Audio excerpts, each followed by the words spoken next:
മക്കളെ കപ്പാസിറ്ററുമായിട്ട് ബന്ധപ്പെട്ട ക്വസ്റ്റ്യൻ ആണ് അടുത്തത്. ക്വസ്റ്റ്യൻ മുകളിൽ കിടപ്പുണ്ട്, എല്ലാവരും വായിച്ചു നോക്കുക. നമ്മുടെ കയ്യിൽ ഒരു കപ്പാസിറ്റർ ഉണ്ട്, ഒരു ബൾബ് ഉണ്ട്, അതേപോലെ തന്നെ ഒരു AC സോഴ്സ് ഉണ്ട്. ഇവരെ സീരീസ് ആയിട്ട് കണക്ട് ചെയ്തിരിക്കുന്നു. നമ്മളോട് ചോദിച്ചിരിക്കുന്നത് ഈ കപ്പാസിറ്റർ പ്ലേറ്റിന് ഇടയിലോട്ട് ഒരു ഡൈഇലക്ട്രിക് മീഡിയം നിങ്ങൾ ഇൻസേർട്ട് ചെയ്ത് കഴിഞ്ഞാൽ അതിൻ്റെ ബ്രൈറ്റ്നെസ്സിന് എന്ത് സംഭവിക്കും ബൾബിൻ്റെ. അപ്പോൾ എന്താണ് ഇവിടെ അപ്ലൈ ചെയ്യുന്നത്? സിമ്പിൾ ഒരു തിയറമാണ്, നമുക്ക് AC-യിൽ പഠിക്കുന്നതാണല്ലേ. ഡൈഇലക്ട്രിക് മീഡിയം ഇൻസേർട്ട് ചെയ്ത് കഴിഞ്ഞാൽ സെക്കൻഡ് ചാപ്റ്റർ നമ്മൾ പഠിക്കുന്നുണ്ട്, കപ്പാസിറ്റൻസ് ഇൻക്രീസ് ചെയ്യും. കപ്പാസിറ്റൻസ് ഇൻക്രീസ് ചെയ്ത് കഴിഞ്ഞാൽ മക്കളെ എന്താണ് സംഭവിക്കുന്നത്? കപ്പാസിറ്റീവ് റിയാക്റ്റൻസിനും സംഭവിക്കുന്നു. കപ്പാസിറ്റീവ് റിയാക്റ്റൻസ് ഡിക്രീസ് ചെയ്യും. നമുക്കറിയാം XC is inversely proportional to capacitance ആണ്.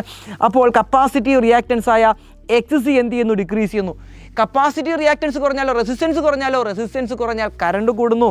അപ്പോൾ ആ സർക്യൂട്ടിനകത്തൂടെയുള്ള കറണ്ട് എന്ത് ചെയ്യുന്നു മക്കളെ? ഇൻക്രീസ് ചെയ്യുന്നു. കറണ്ട് ഇൻക്രീസ് ചെയ്ത് കഴിഞ്ഞാൽ നമുക്കറിയാം ബ്രൈറ്റ്നസ് എന്ത് ചെയ്യുന്നു? ഇൻക്രീസ് ചെയ്യുന്നു. അടിപൊളി ഒരു ക്വസ്റ്റ്യൻ അല്ലേ.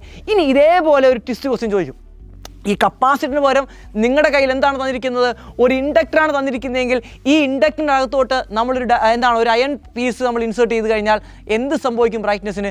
ഇതേ ക്വസ്റ്റ്യൻ നമ്മളോട് ചോദിക്കും. അപ്പോൾ നിങ്ങൾ എഴുതി വെക്കുക, അയൺ പീസ് ഇൻസേർട്ട് ചെയ്ത് കഴിഞ്ഞാൽ സെൽഫ് ഇൻഡക്റ്റൻസ് കൂടും. സെൽഫ് ഇൻഡക്റ്റൻസ് കൂടിക്കഴിഞ്ഞാൽ നമുക്ക് എല്ലാവർക്കും അറിയാം അവിടുത്തെ XL ഇൻക്രീസ് ചെയ്യുന്നു. എന്താണ്? ഇൻഡക്റ്റീവ് റിയാക്റ്റൻസ് ഇൻക്രീസ് ചെയ്യുന്നു. ഇൻഡക്റ്റീവ് റിയാക്റ്റൻസ് കൂടിയാൽ കറണ്ട് കുറയുന്നു. കറണ്ട് കുറഞ്ഞാൽ ബ്രൈറ്റ്നസ് കുറയും. ചുരുക്കം പറഞ്ഞാൽ കപ്പാസിറ്റർ ആണെങ്കിൽ ബ്രൈറ്റ്നസ് കൂടും, ഇൻഡക്ടർ ആണെങ്കിൽ ബ്രൈറ്റ്നസ് കുറയും. അടിപൊളി ക്വസ്റ്റ്യൻ അല്ലേടാ മക്കളെ.